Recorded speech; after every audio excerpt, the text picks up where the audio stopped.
Hello class 12th and welcome back to my YouTube channel Let's Learn Business Studies with Neha Arora. So previous video में हमने देखा था characteristics of management. इस video में हम management की importance के बारे में पढ़ेंगे।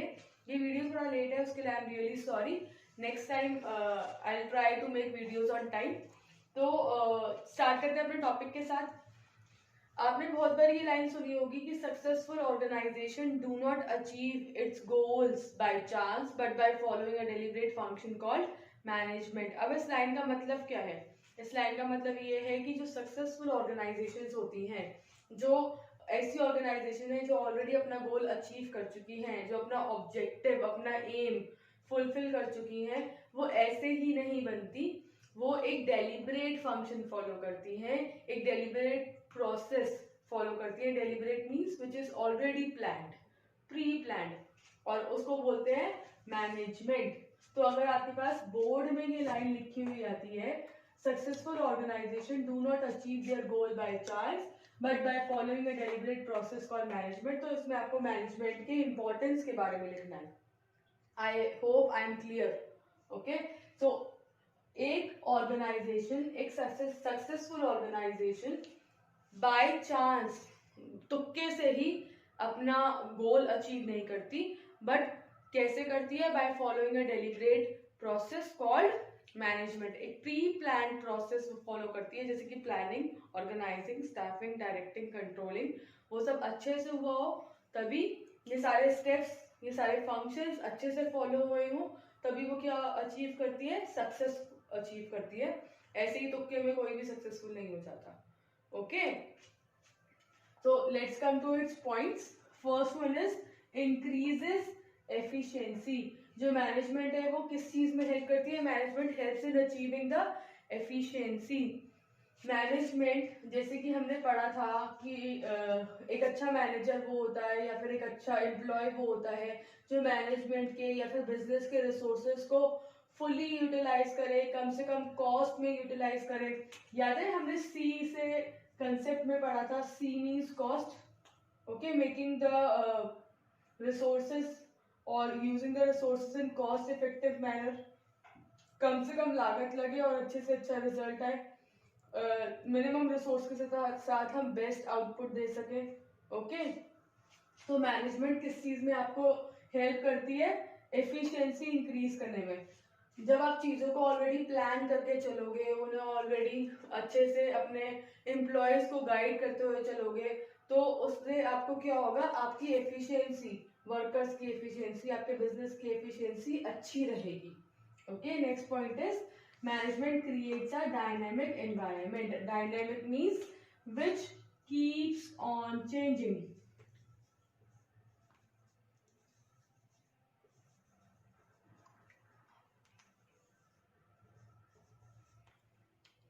तो मैनेजमेंट आपको क्या करता है? एक डायनामिक एनवायरनमेंट बना करके देता है बिजनेस ऑर्गेनाइजेशन में। देखिए, बाहर का जो एनवायरनमेंट है, ट्रेंड्स हैं हमारे, जो कपड़े पहनने का तरीका है या फिर मोबाइल फोन है, वो बहुत जल्दी जल्दी टेक्नोलॉजी चेंज हो रही है, वो ट्रेंड्स बहुत जल्दी जल्दी बदल रहे हैं।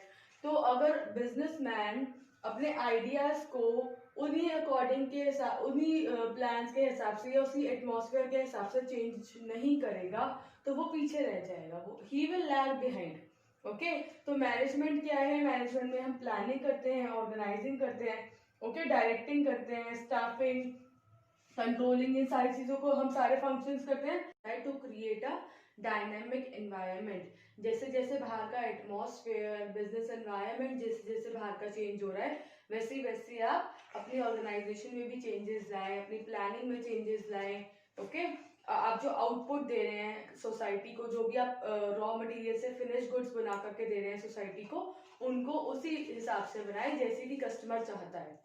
ओके, तो वो आप कब तक नहीं कर पाएंगे? जब तक आप एनवायरनमेंट के हिसाब से नहीं ढलेंगे। ओके, तो इस सब को हमारे साथ ये सब चेंजेस करने में कौन हमारी हेल्प करता है? मैनेजमेंट, क्योंकि आप उसी अकॉर्डिंग प्लान करेंगे जिस हिसाब से आपके कस्टमर डिमांड करेंगे। Okay, I hope this point is also clear. Next is helps in achieving personal objective.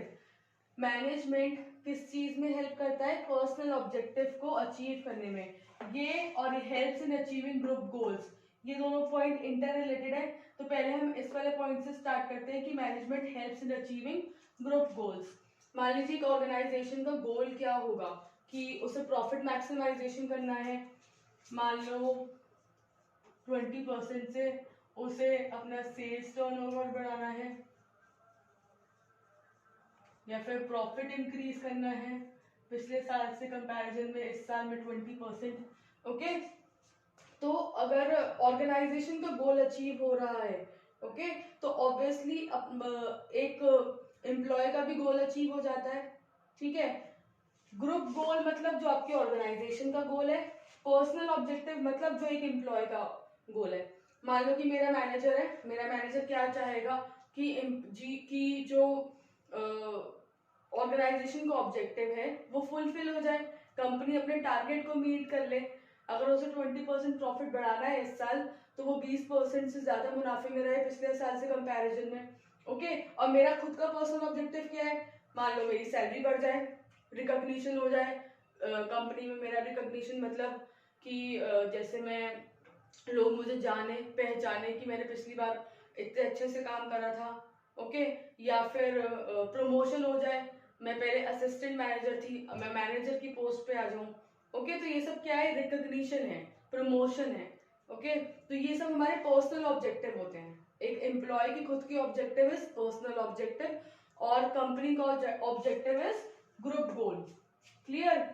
तो मैनेजमेंट किस लिए हेल्प करता है आपको ग्रुप गोल अचीव करने में, मतलब जो कंपनी की ऑर्गेनाइजेशन है, कंपनी के जो गोल्स हैं उनको अचीव करने में।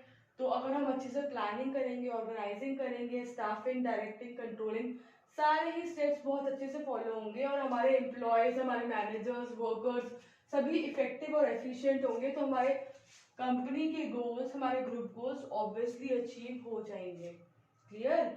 और अगर हमारी कंपनी के ऑब्जेक्टिव अचीव होते हैं तो अल्टीमेटली एक एम्प्लॉय के भी ऑब्जेक्टिव्स अचीव हो जाएंगे। क्लियर? मान लीजिए स्कूल है, स्कूल में टीचर्स का ऑब्जेक्टिव क्या रहता है, क्या रहता है टीचर्स का ऑब्जेक्टिव कि मेरे स्टूडेंट्स टॉपर बने, बोर्ड में उनका अच्छा रिजल्ट आ जाए। और जो स्कूल का ऑब्जेक्टिव क्या रहता है कि हम एक अच्छी एजुकेशन प्रोवाइड करें बच्चों को, हमारे जो स्कूल का जो नाम है, हमारे जो स्टूडेंट्स हैं वो सीबीएसई में, बोर्ड में, या फिर आईसीएसई बोर्ड, जिस बोर्ड से भी आप हैं, यूपी बोर्ड, उनमें क्या अच्छा नेम फेम रहे उनका। क्लियर? अच्छी परसेंटेज आए। ठीक है, वही वो टीचर जाता है। तो अगर स्कूल के ऑब्जेक्टिव फुलफिल हो रहे हैं, ऑब्वियसली टीचर के भी होंगे ही ना, इससे ज्यादा टीचर और क्या चाहेगा। क्लियर? तो management helps in achieving group goals as well as it helps in achieving personal objective. Next point is तो management helps in the development of society. मैंने आपको एग्जांपल दे दी थी कि जैसे सोसाइटी से हम क्या लेते हैं, सोसाइटी से ही हम रिसोर्सेज लेते हैं। फॉर एग्जांपल फार्मर्स हमारे लिए क्या करते हैं, कॉटन उगाते हैं। ठीक है, फार्म्स में से हमें कॉटन मिलती है, जो कॉटन प्लांट होता है।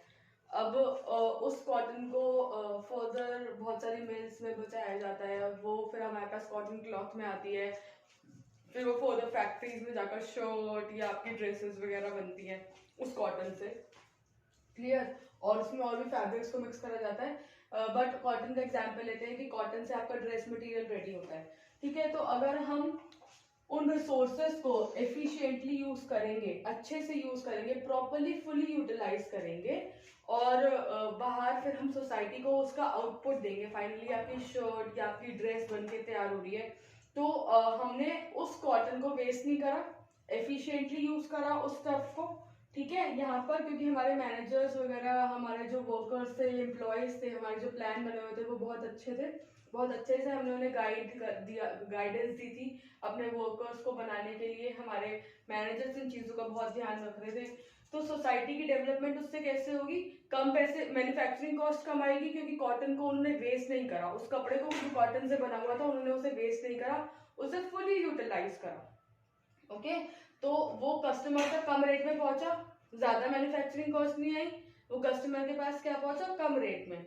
तो अगर मैन्युफैक्चरिंग कॉस्ट कम है तो उस पर कम प्रॉफिट मार्जिन, और फिर उसके बाद कस्टमर के पास भी वो क्या पहुंचेगा, कम रेट में पहुंचेगा। तो इससे सोसाइटी की क्या होगी, डेवलपमेंट। हम सोसाइटी से ही रिसोर्सेज लेते हैं और फिनिश गुड्स सोसाइटी की बेनिफिट के लिए उसे प्रोवाइड करते हैं। क्लियर? तो इससे क्या होगी, फिर सोसाइटी की डेवलपमेंट होगी। I hope all the points are clear to everyone. So successful organization do not achieve its goals by chance, but following a deliberate function, which means planned